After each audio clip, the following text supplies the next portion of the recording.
به خدا از وقتی که من توی این روستا به دنیا اومدم تا امروز همچین هیجانی ندیده بودم. باور کن. یکی میره واسه قهوه خونه تلویزیون میخره، یکی میره مهمونی بزنه و به رقص میگیره. خلاصه هر کی یه کاری میکنه. یعنی به هوای این انتخابات مردم رو زنده کردن. کاش ما یه بار یه انتخاباتی باشه مردم یکم خوش بگذرونن. ول کن بابا، خدا کنه کاروانشیا ببرن. بنده خداها گناه دارن، این همه زحمت میکشن. دخترم منم دلم میخواد که اونا پیروز بشن، اما دیگه از این به بعدش هر چی که قسمت باشه. چه حرف قشنگی زدین آقا صالح. همه چی قسمته. بله دیگه. امینه، ملافه ها کجان؟ سر جاشونن دیگه، کجا باید باشن؟ دخترم من اونا رو شستم و تو کردم گذاشتم لابلای توشکم. چرا این کارا رو میکنی؟ من میگم کار نکن، تو کار میکنی. نمیخوام کار کنی، مثل مهمون بشی سر جات. برای چی کار میکنی آخه؟ دخترم مگه بد شده حالا؟ عوضش تمیز شدن دیگه. آسمان خانم وقتی همه کارهای خونه رو انجام میدیم به خدا ما رو شرمنده میکنیم. اختیار داری. ای الان خیلی شرمنده شدی. من الان حسابی شرمنده شدم. اون حشرهات نمردن؟ کی تشریف میبرین خونتون دقیقا؟ خب آخه نمیدونم، چیزی نگفتن. هنوز خودم هم نمیدونم واقعا. کی قراره خبر بدن؟ خب باید وقت که عوارض دارو بره اون موقع باید برین آسمان خانم. مگه نه ظریفه؟ درست میگم؟ بله بابا بله. راستی بابا یه چیز مهم. مریم خانم خیلی سلام رسوندن. گفتن به پدرت خیلی سلام برسون. گفت بگم که یه سر بهشون بزنی. گفت دلشون خیلی تنگ شده.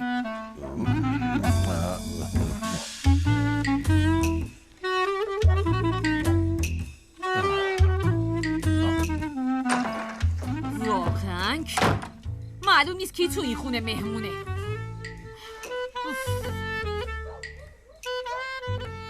بیا بیا بیا بیا بیا بیا بیا بیا بیا بیا اینم شروع کرد. خیلی بدبختیمون کمه، فقط فیلم نگاه کردنمون مونده. این همه زحمت کشیدیم، اصلا نمیدونم کاری که میکنیم درسته یا نه. چی مامان چی میگی؟ ایشالله که مبارکمون باشه. مامان چقدر زود لهجه گرفتی. یکم صبر می‌کردی حداقل. از دهنم پرید، بس کنی. میبینم که خیلی خوشحالی. شناسی به بچه‌ها بگو سر به سر من نذارن. واسه چی سر به سر ننتون میذارین آخه؟ آفرین شناسی، ممنون. معذرت میخوام عزیزم، امشب قراره حسابی خوش بگذرین. به خدا خیلی خسته شدم. مسابقه رو یادمون رفته بود. کدوم مسابقه؟ مسابقه بزرگتر از این میخوای؟ بابا این آدما رفتن واسه قهوه خونه تلویزیون خریدن. مردم الان میرن اونجا فوتبال میبینن، دیگه کسی نمیاد فیلم ببینه. واقعا امروز مسابقه فوتبال است؟ خیالتون راحت باشه، من این مشکل حل کردم. میشه بگی چطوری؟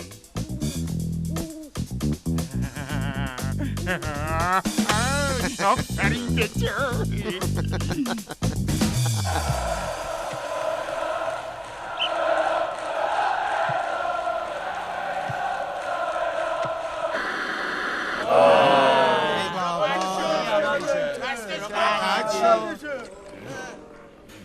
چرا اینطوری شد؟ چرا تصویرش رفت آخه؟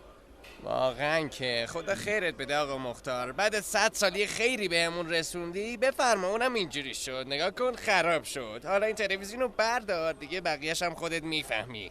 آخه چرا باید خراب بشه؟ اینو نو خریدیم بابا. بزن به چاک عثمان، اگه بابات بفهمه همینجا جالت میکنه. قد شد. مگه نگفتی بیا فوتبال ببین؟ برو بابا من رفتم. قهر نکن، حالا رادیو رو باز میکنی. کجا میری؟ الان درستش میکنم. عثمان کجایی پسر؟ ای عثمان بیا اینجا ببینم. بودو بیا ببینم. چیه؟ اشتینی تو رو خدا نریم. این چرا خراب شده؟ به خدا نمیدونم چرا خراب شده. کی اینو دستکاری کرده ها؟ آقایون کسی دست داده؟ دست نزده کسی بابا. فهمیدم، من فهمیدم که چیز زده. اگه اسم من مختاره میدونم چه جوری اونا رو از این روستا بیرون کنم. حالا میریم سراغ بله میریم سراغ پلن بی. پلن بی چیه بابا؟ بابا فیلمو کی پخش میکنی؟ هنوز که وقتش نشده. چرا کسی نیومده؟ دارم فوتبال نگاه میکنم. میخواستی کجا باشن؟ تو از این کله پوک چه انتظاری داری؟ ساکت شو. باز من یه تلاشی کردم، تو چی؟ فقط بلدی فیگور بگیری. ای بچه‌ها دعوا نکنین، بس کنین. باید فکر کنیم، ببین فکر کنیم که الان باید چه کاری کرد.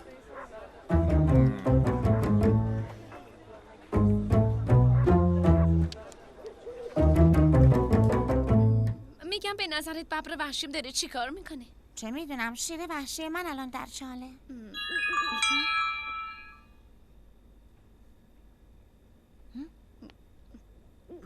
برنامه پخش فیلم در حال شروع شدن، منتظرتون هستیم. ای خودم.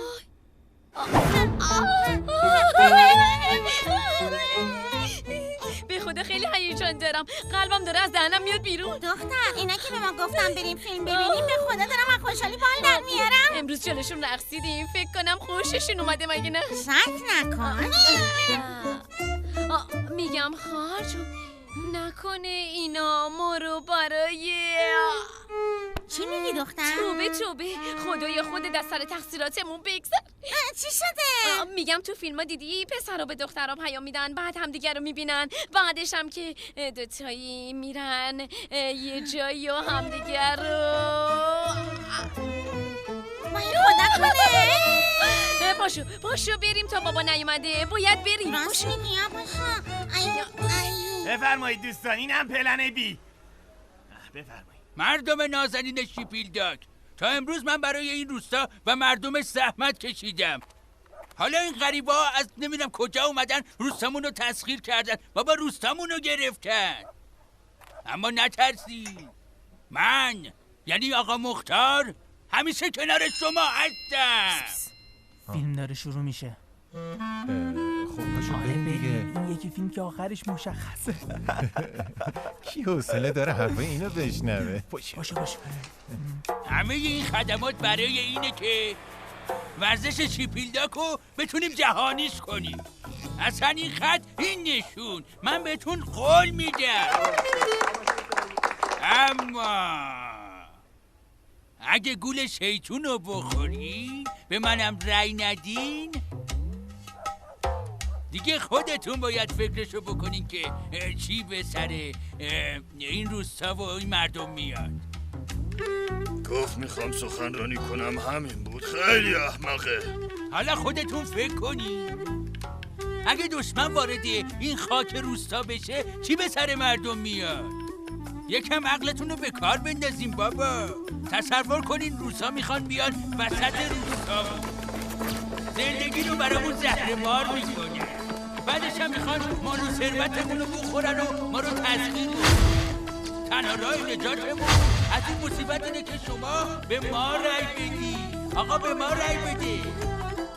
این روستا برای ما تا ابد برای ما خواهد. به جای اینکه این زندگی ذلت‌ها رو قبول کنی باید بلند شیم و بجنگی. ببینم عثمان. بله بابا. پس مردم کجا؟ دیگه همچین فرصتی گیرت نمیاد عثمان. آخ بابا راست میگی یا مردم کوشن. بابا بهتره برم ببینم مردم کجان، بعد همشونو بیارم اینجا، همشونو جمع میکنم و میارم اینجا، همشونو میارم.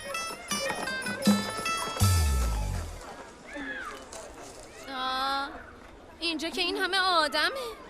چقدر اینجا پسرها خجالتی هن. چه لزومی داشت این همه آدم دعوت کنن؟ پس اینا کجان؟ همه چیز همون. برید خوش بگذرونید. برید خوش بگذرونید. خواهری اونجا نه. حساب کن دیگه هیچی نگو، بذار سورپرایزشون کنیم.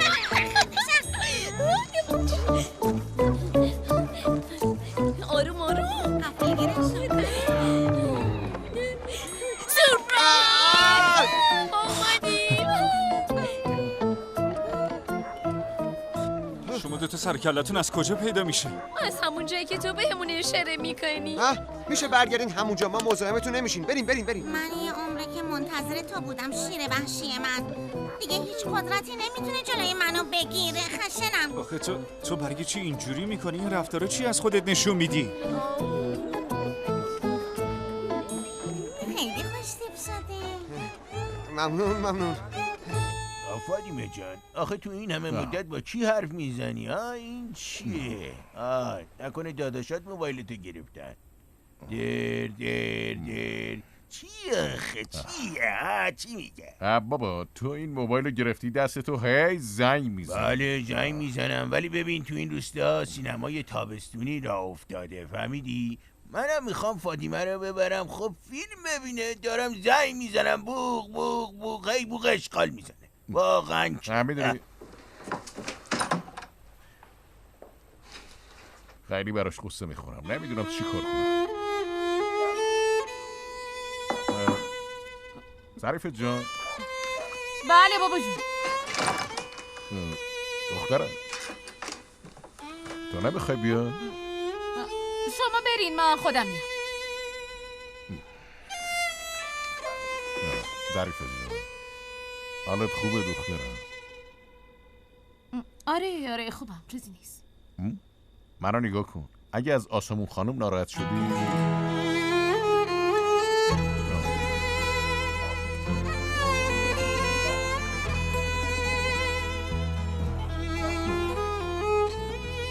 دست خودم نیست بابا، وقتی یه زن دیگه توی این خونه میبینم اصلا حالم نمیشه. دختر عزیزم تو فکر کردی هر کسی میتونه جای خالی مادرتو پر کنه؟ جان احمد دیگه میره، تو هم بیا دخترم فعلا.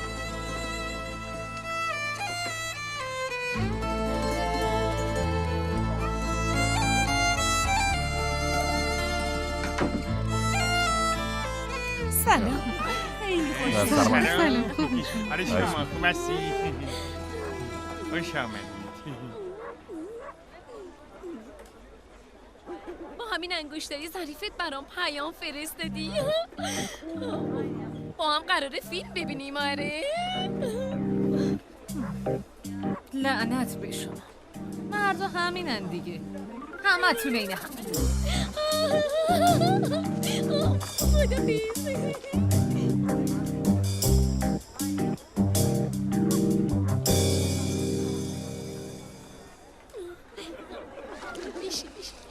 یکم تخمه بده.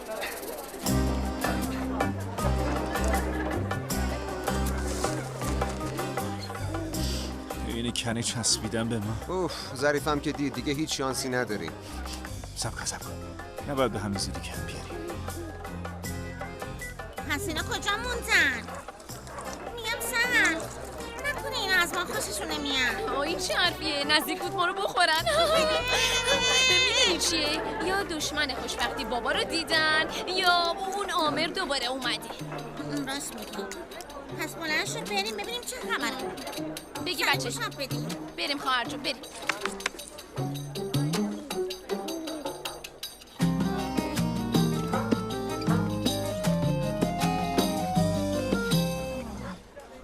همش تقصیر توئه که اینا سر ما خراب شدن. به جای اینکه قور بزنی بگو ظریفه رو باید چی کار کنی. چاره ای نداریم، باید حرف بزنیم. باشه من حرف میزنم. خودم حرف میزنم. من بهتر حرف میزنم. کشش نده، خودم حرف میزنم. ساواش بس کن دیگه، میگم خودم حرف میزنم.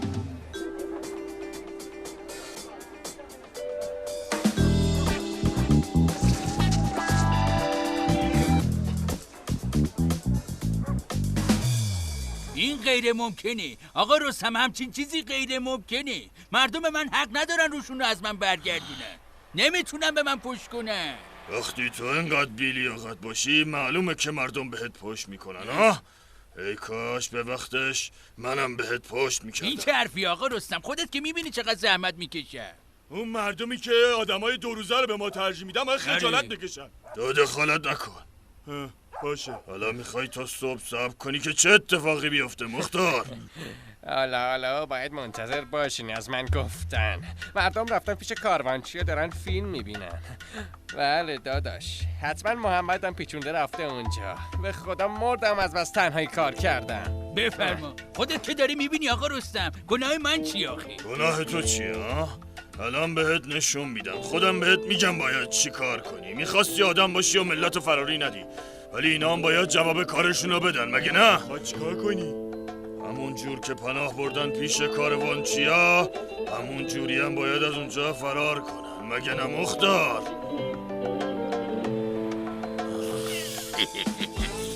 زنده باد آقا رستم. البته به ذهن خودم هم رسیده بود، الان خودم رو حدیفش میکنم. صبر کن حالا بهت میگم. خدا ازتون نگذره پسرای احمق بی تربیت، وضیع بی شخصیت ها، اینا خیلی احمقن. ظریفه یه لحظه بیا. الان حسابتون رو میرسم.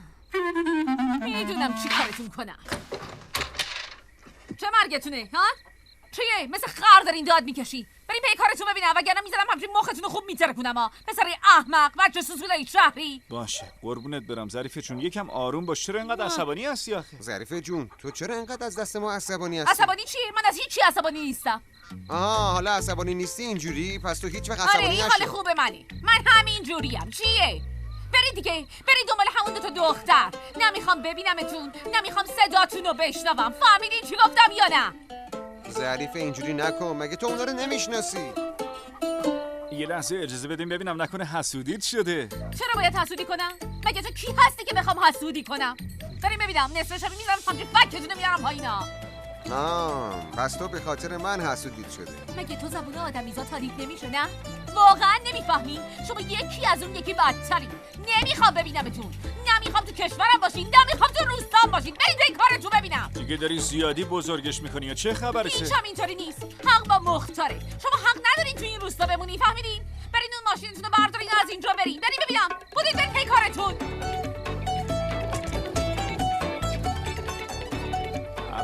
بهش نزدیک بشیم بدتر از همون دور میشه. بیا بریم بابا، تو زندگیم هیچ دختری با هم اینجوری حرف نزده بود. بیا بابا.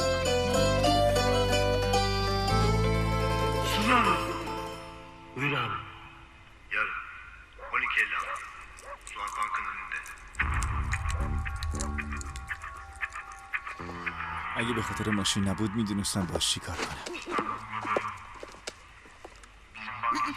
دختر اونجان بودا عملیات غافلگیری. فقط شما رو کم داشتیم. خوش اومدید. بیاین دنبال یکی بودم حرسمو سرش خالی کنم.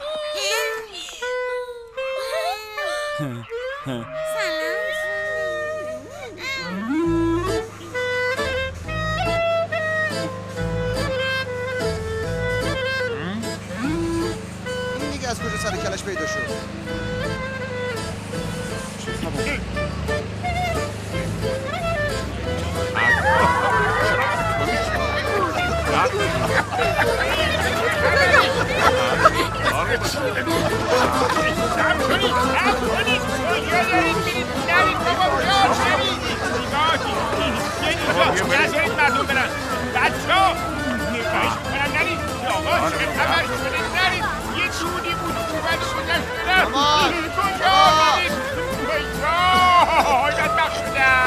نذارید برن همه رفتن نرید.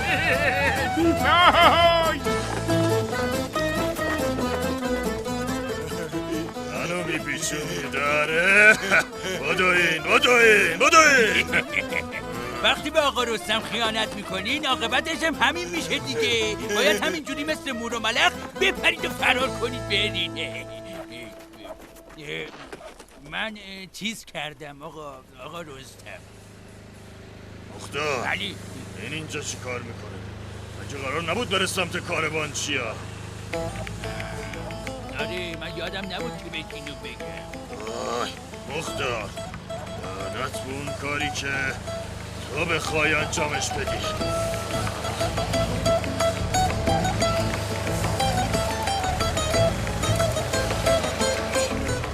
صبر کن آقا رستم، صبر کن. بذار کمکت کنم.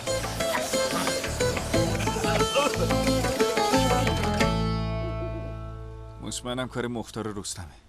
اف که فردا انتخاباته وگرنه میدونستم چطوری حالشونو بگیرم. کل روستا تو مشت دوتا دیوونه میچرخه. مگه دروغه پسر؟ حقیقت تلخه. نه باریش جان راست میگی اما شما تازه اومدید به این روستا. منو چی میگی؟ من سالا دارم با اینا سر کله میزنم. بس کنین دیگه. ازن همه پاشید برید بخوابید. شبتون بخیر. فردا همه چی مشخص میشه. شب بخیر. منم رفتم شب بخیر. منم دیگه میرم. امیدوارم که فردا موفق باشین. شب بخیر. عثمان انگار تو خواب نداری نه؟ راستش ساواش جون اینو که نمیدونم اما منم یه خود کار دارم. بعدم میبینمتون. این موقع شب چی کار داری؟ حالا بعدا حرف میزنیم. بهتون نشون میدم. شب بخیر. منم رفتم.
مردم عزیز، اهالی شیپیلداگ، همشهریای عزیزم، تا دقایق دیگه رأیگیری انجام میشه. کاروانچیا بمونن یا برن؟ اینطوری به شکل دموکراسی همه چی حل میشه میره. خیلی خوب دیگه، امیدوارم که هرچی که خیره همون باشه. اول من رأی میدم.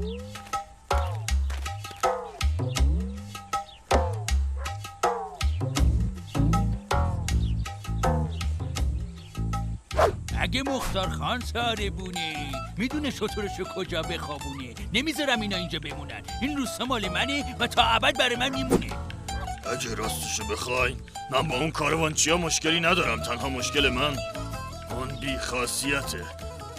قسم خوردم که اونو از این روستا بندازمش بیرون.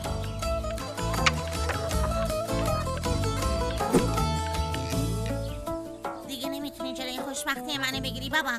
تا وقتی که باریش مال من نشه از اینجا نمیرم. نمیتونم در مقابل عشق مقاومت کنم بابا. باید اینا توی این روستا بمونن. به عنوان خواستگار میان خونه آقا رستم. فهمیدی؟ ببخشید. فاطمه جان وسایل تو جمع کن، به زودی خودم فراریت میدم.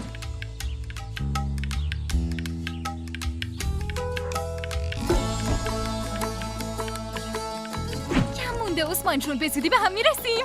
اینو بهتون نشون میدم، ولی نباید به پدرم چیزی بگین باشه؟ بله همینه جون عزیز دلم، به زودی به هم میرسیم. قربونت برم من.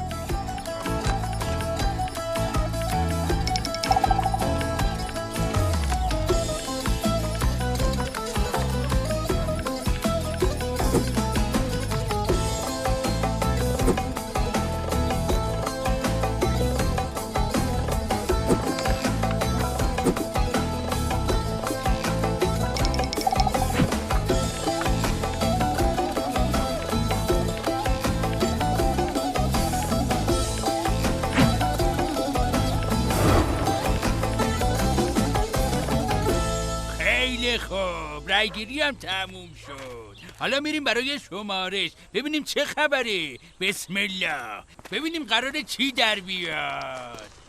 به امید خدا خب شروع میکنیم. ببینم آقا شناسی چمدوناتو جمع کردی یا نه؟ زود باش شروع کن مختار، کشش ندی. شروع کن دیگه مختار. بذار هرچه زودتر برانی دارم بشمار. بذار بریم دنبال زندگیمون. زود باش آقا مختار، پر حرفی نکن. زود باش دیگه. بسم الله. خب از این ته در میاریم که ببینیم چه خبره. نه خیر. چشمت روشن آره. بله. معلومه که بله. بله خاک بر سرتون بکنن. حیف اونم خدماتی که به شما دادم من. این خائنایی که نوشتن بله کیان مختار؟ میخواستی کی باشه؟ همین مردم روستا دیگه. چند تا بود؟ 8 تا بود؟ ای بابا خدا بگم چی کارتون کنه خائنا. حواسم پرت شد نفهمیدم چند تا شمردم اصلا. زود باش بشمر دیگه مختار، من رو اجاق غذا گذاشتم. 17 تا بود؟ به من چه غذا گذاشتی؟ حواسمو پرت کردی آخه. دوباره باید از اول بشمارم. چرا حواستو پرت میکنی؟ ساکت بشین دیگه. ای بابا بس دیگه. چی کار کنم خب؟ مردم همش ورور میکنن آروم نمیگیرن که. خیلی خوب. بله بله نه خیر بله آفرین به شما. همینجوری آروم باشین، همینجوری آروم باشین، نباید حرف بزنین. آفرین. خب کجا بودی؟ آها 120 تا بله بود. 15 تا هم خیر بود. آخه چرا این کارو میکنین؟ هی از اول هی از اول هی از اول. باید حواسمو پرت کنین آخه. بازم باید بشمارم.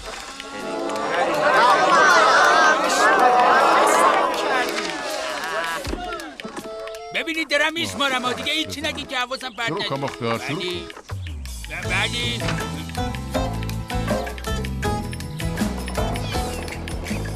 با رأیگیری که تا الان انجام شده 153 تا رأی بله داریم، 153 تا هم خیر داریم. 3 تا رأی دیگه مونده که سرنوشت روستامون رو مشخص میکنه. حالا ببینیم که چی میشه.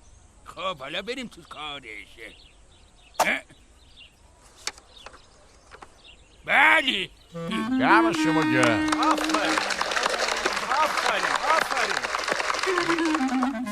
صبر کنید 2 تا رأی دیگه مونده.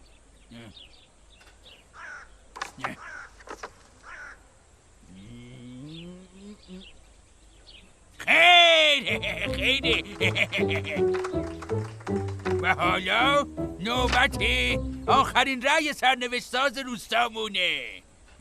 ببینیم دیگه این چیه.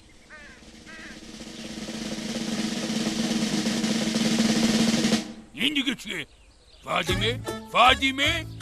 مگه چیه؟ رأی منم فاطمه است دیگه. بابا بزرگ. رأی آقا خلیله. دیدین؟ تو این نوشته فاطمه. عجب آدمی هستی تو بابا. الان چی میشه مختار؟ خب میخواستی چی بشه؟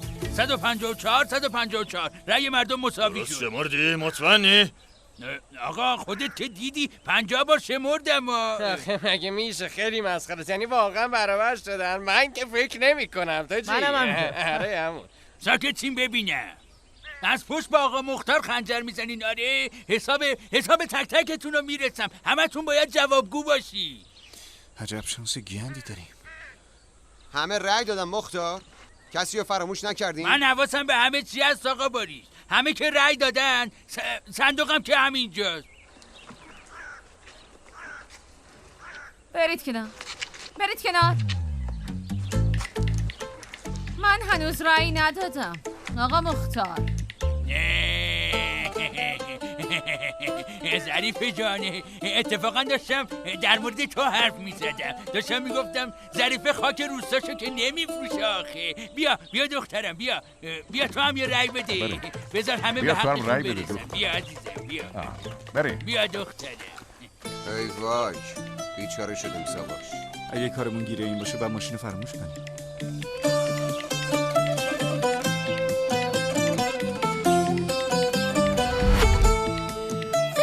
اوضاع بدتر شد. حالا ظریفی میخواد چی کار کنه؟ صدای عقلشو گوش میده یا صدای قلبشو؟ اینم دیگه شما باید جواب بدین.